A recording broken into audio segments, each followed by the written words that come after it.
I'm going to follow up on some of Senator Shaheen's point. I just want to acknowledge that we spent a lot of time together in developing these programs with Senator Rubio and Senator Collins.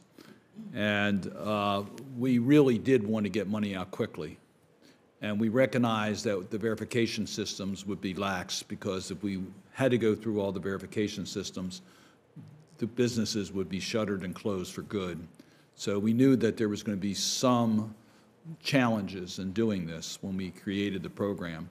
I'm also going to follow up on some of Senator Shaheen's points about individuals that are not, they have followed the rules and they haven't gotten the clarity that you've given us today. Mm-hmm.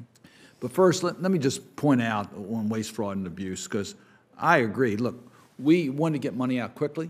We didn't want to see any waste, fraud, or abuse, but we wanted to get money out quickly. And when you look at the size of the PPP program and the EIDL programs and the restaurant program and the shuttered venue program, the amount of fraud is very, very small. Mm-hmm. So let's be clear about that. We want to see it at 0%, but the percentages are very, very small.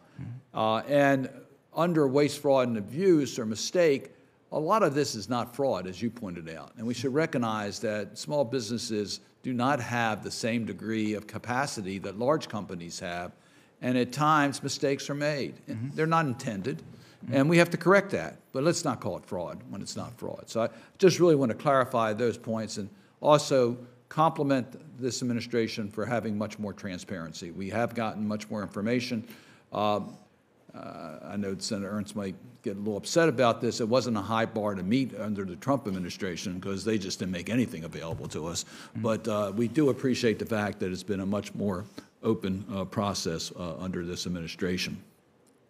And in regards to Planned Parenthood, I didn't know we have to talk about that again. This is the affiliation rules. Affiliation rules apply not just to Planned Parenthood, but other nonprofits. We clearly wanted nonprofits to be eligible. We made nonprofits eligible.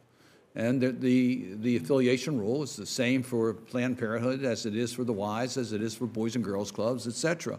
There was never a determination made that monies should have been returned. So let's be clear about that. I know we'll hear about it again, but I just really wanted to clarify that for the record. So now let me get to the main thrust of today's hearing.